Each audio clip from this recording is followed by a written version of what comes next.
Welcome to AK trading. இப்போ நம்ம bank Nifty பற்றி பார்க்க போகிறோம். பேங்க் நிஃப்டி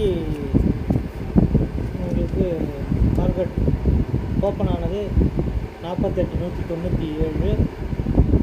அது ஹை வந்து 48,222, லோ 48,108.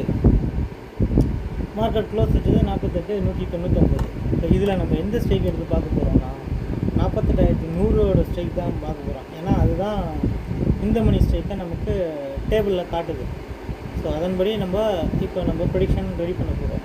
அதன்படி பார்த்தோம்னா கால் ஆப்ஷன்ஸ் 286, புட் ஆப்ஷன்ஸ் 226, ஒரு 512 பாயிண்ட் மூவ்மெண்ட் இருக்க மாதிரி தோணுது.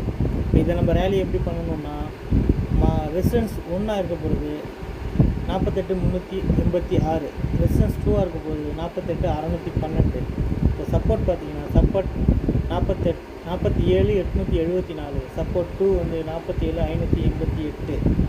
இது ரெண்டுக்கும் மிட் பாயிண்ட்டாக நமக்கு அமைய போகிறது 48,130. ஸோ நம்ம ப்ரெடிக்ஷன் படி 48,130க்கு மேலே மார்க்கெட் சஸ்டைன் ஆனால் என்டிட்டு கால் ஆப்ஷன்ஸ், அதுக்கு கீழே மார்க்கெட் சஸ்டைன் ஆனால் என்டிட்டு புட் ஆப்ஷன்ஸ்.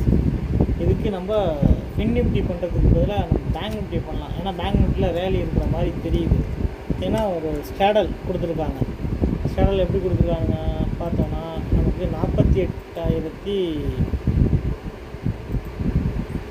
ஒரு நிமிஷம் அதை பார்த்து கரெக்டாக சொல்லுங்கள்.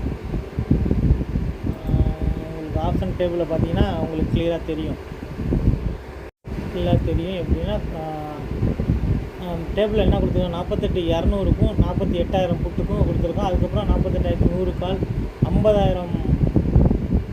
50,000 கால் வந்திருக்கு. இப்போ இதுதான் இங்கே நமக்கு கொஞ்சம், ஏன்னா ஒரு அவுட் ஆஃப் த மணி வந்து நம்ம இதுக்குள்ளே வந்திருக்கு, டேபிளுக்குள்ளே வந்திருக்கு. ஸோ மார்க்கெட் வந்து கொஞ்சம் இது ரேலி ஆகிறதுக்கு சான்சஸ் இருக்குது. 48,000 புட்டு, 48,200 கால், அதுக்கப்புறம் 48,100 கால், அதுக்கப்புறம் 50,000 கால் வந்திருக்கு. ஸோ ஒரு ரேலி இருக்கிற மாதிரி தெரியுது. அந்த ரேலியை நம்ம எப்படி எடுக்கணும்னா நம்ம ஓப்பனுக்கு மேலே எஸ்டர்டே ஹைக்கு மேலே போனால் தான் இந்த ரேலி கிடைக்கும். ஸோ அது மாதிரி பார்த்து ட்ரேட் பண்ணுங்கள் ஃப்ரெண்ட்ஸ். ஓகே ஃப்ரெண்ட்ஸ், அவ்வளோதான் இந்த வீடியோ. பிடிச்சிருந்தா லைக் பண்ணுங்கள், ஷேர் பண்ணுங்கள், கமெண்ட் பண்ணுங்கள். நன்றி, வணக்கம்.